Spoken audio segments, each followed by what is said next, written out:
Hello everyone and welcome back. Today we are going to take a closer look at position versus time graphs, including common questions that will be asked of you regarding them. So let's start with presenting our graph.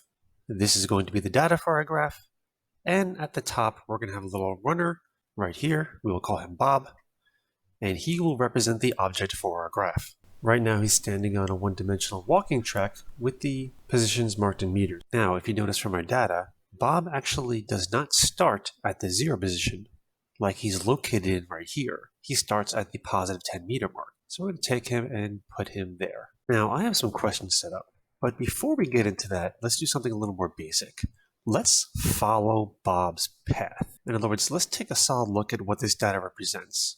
Bob starts at the 10 meter mark, which is where we just placed him. According to this, Bob moves to the left. The line is straight, so he moves at a constant velocity, and he ends up at the negative 15 meter mark. So he walks this way to here. Then he turns around, begins walking to the right, until he gets to the positive 5 meter mark. So he now is negative 15. He moves to the right until he gets here. Then he turns around again, moves to the left until he's at the negative 5 meter mark. So right now I wasn't really concerned with time. I just want to notice what direction he was walking in and where he ended up and when he turned around. So this is a walking track that Bob is on, and since the y-axis of the graph is position, it's as if I literally took this walking track, turned it sideways, and just placed it here. It's exactly what this is, in fact. So in short, for a position versus time graph, if the data is moving downward, downward is left, and upward is right. So let's check out a few common questions that you will come across with the position versus time graph. Number 1, what is Bob's path length from 0 to 12 seconds? Well, he starts at the 10 meter mark, moves to the left to negative 15 meter mark. That is 25 meters right there. He's now at the negative 15 meter mark, and then he moves to the positive 5 meter mark. That is another 20 meters. So since path length is the total amount he walked and does not take direction into account, his total path length from 0 to 12 seconds is going to be 45 meters. What is his path length for the entire run? Well, the last part I have left is from the 12 to 18 seconds. He's at the positive 5. I don't remember where there, so I'll do it over here.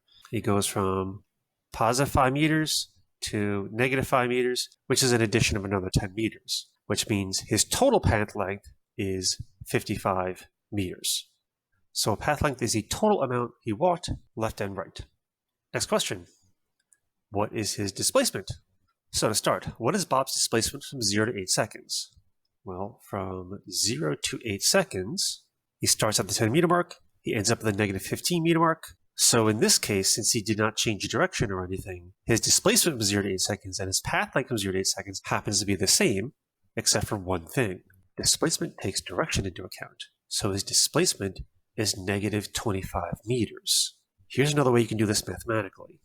I use delta D as displacement, but a more common way of doing it is delta X. Displacement is change in position from initial to final, so it would be position final minus position initial. This would be negative 15 meters minus 10 meters, which would give me the negative 25 meters. What is his displacement from 8 to 18 seconds? Well, at 8 seconds, he's at the negative 15 meter mark, and at 18 seconds, he is at the negative 5 meter mark. So just by looking at this, he ends up moving from initial point to final point a positive 10 meters. To check that, I will do position final, which is negative 5 meters, minus initial position, which is negative 15 meters. The two negatives cancel here, and I get positive 10 meters. What is his displacement for the entire run? Position final, again, is negative 5 meters minus initial position, which is positive 10 meters, for a total displacement of negative 15 meters. Looking at my graph, he starts at positive 10, he ends up at negative 5, which is a displacement to the left of 15 meters. So displacement only cares about initial point and final point. It does not care about what happens in between. Let's take a look at our next question. Our next question, during what time period is Bob moving the fastest? Well, if you remember from our earlier lecture, the slope of the line represents the object's velocity. So the steepest slope will represent the highest velocity, which is going to be this middle section here. So Bob has its highest velocity between 8 and 12 seconds. What is Bob's velocity for each section of the graph? So to make things simple, I will label these. I'll call this first section A, this second section B, and this third section C. So each letter corresponds to one of these slopes. And speaking of slopes, that is what we are looking for. And since each of these slopes are a constant velocity, they're also an average. And average velocity is displacement over time. So for A, our displacement was negative 25 meters over 8 seconds, gives us negative 3.125 meters per second. B, our displacement, we're going from negative 15 to 5. So our displacement is positive 20 meters over, we're going from 8 to 12 seconds. So this is going to be 5 meters per second. C, my displacement going from 5 to negative 5. Displacement negative 10 meters over going from 12 to 18. 6 seconds gives me negative 1 2/3 meters per second, which can also be written as negative 1.66 repeating meters per second, which can usually be rounded to 1.67 safely. I'm going to take these velocities and put them right on the graph because I think we're going to use them in a little bit. So our next question, what is Bob's instantaneous velocity at 6 seconds? Now, instantaneous velocity means what is his velocity at that exact point in time? So if we take a look at the 6-second mark, which is here, that hits the graph right about here. Now, the thing is, you don't have to worry about that point at all. You just need the slope. And the slope at this one point is the same as the slope for this entire line. And we already have the slope of the entire line. In other words, we know the velocity from 0 to 8 seconds, period, because it's constant. So Bob's instantaneous velocity at 6 seconds will be negative 3.125 meters per second. Now, that also means if this question is asked at any point between 0 and 8 seconds, we already know the answer. What's his velocity at 4 seconds? Well, the slope is the same. So it's negative 3.125 meters a second. What is at 2.35 seconds? Which is actually a point that would not be easy to identify here. It's somewhere around here, but we know the slope is the same. So the answer is negative 3.125 meters per second. So don't let the instantaneous thing make you believe it's any more difficult. All you need to know is the slope at that point. Don't bother trying to find the slope at that little point. Just get the slope of the entire section it belongs to. For example, what is the instantaneous velocity at 16.72 seconds? That's a very precise time. It is somewhere around here. But I don't need to care about that point because the velocity from 12 to 18 seconds is constant, and we already know it. So the velocity at 16.72 seconds, or 16, or 14, or 14.5 is going to be negative 1.67 meters per second. Let's do one more set of questions for this graph. What is Bob's average velocity for the first 4 seconds? Well, seeing where he is at 4 seconds is not very easy. It looks like it's just below 5, but again, we don't need that point. From 0 to 8 seconds, we know that his velocity is constant, which means it's not changing.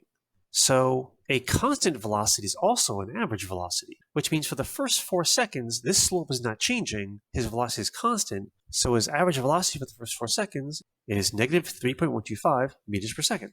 Now, these next two are really important and also where I see a lot of errors. What is his average velocity for the first 12 seconds? Now, for a question like this, now notice this is spanning 2 sections of my graph here. These values are now useless to me for a question like this. It was useful for the first one because my time range did not leave the first section. However, my time range includes the first section I have here and the second section. In order to answer this question, we literally need to go back to our average velocity formula. Average velocity is displacement over time. What is his displacement for the first 12 seconds? Well, he starts at the positive 10 meter mark and ends up at the positive 5 meter mark. So his displacement is negative 5 meters. How much time has passed? 12 seconds, which gives me an average velocity of negative 0.417 meters per second.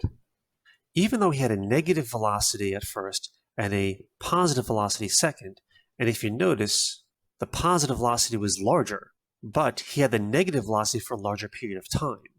What is really important, though, is where he ended up. Did he end up going more in a positive direction or a negative direction? And in this case, since he ended up having displacement -5, he ended up more in a negative direction total. So his average velocity was negative. For the last question, what is his average velocity for the entire run? Put down my average velocity equation again. So his displacement, he starts at 10, ends up at -5. So his displacement is -15 meters. The time is the entire run, which is 18 seconds. So his average velocity for the entire run is negative 0.833 meters per second. Average velocity uses displacement, not path length. So since displacement does not care about what happens in between, it only cares about start point and finish point, so does average velocity. So there's one more thing I want to do while we're here, and that is talk about these. Now, I don't have numbers here because what I really want to just talk about is recognizing what is happening in these graphs. They're all position versus time graphs, and I have the same two questions for all of them. Is the object moving left, right, or is it stopped? And is its velocity increasing, decreasing, or constant? If you were given things like initial position, final position, and time for these graphs, the questions that we just went over involving average velocity and displacement would work the exact same way. You can still get the displacement, and since you have the time, put displacement over time, you can still get the average velocity. Instantaneous velocity, however, would be a little trickier, and it is actually very rare that you're asked for it. However, if, say, you're asked at this time to get the instantaneous velocity, you would need to get the slope at this point, which means you would need to find a tangent line to that point and then get the slope of that tangent line using 2 points on that tangent line. So in other words, you would find the displacement and the time period for the tangent line, the rise and run of the tangent line, and not the curved line. That would give you the instantaneous velocity at the point where the tangent line intersects with the curved line, which is the actual data. But for now, I'm going to keep with the much more common questions, which are a bit simpler. Are the objects moving left, right, or are they stopped? And is the velocity increasing, decreasing, or constant? Well, for this first graph, we are moving this direction, which is definitely to the right. Velocity is represented by the slope of the line.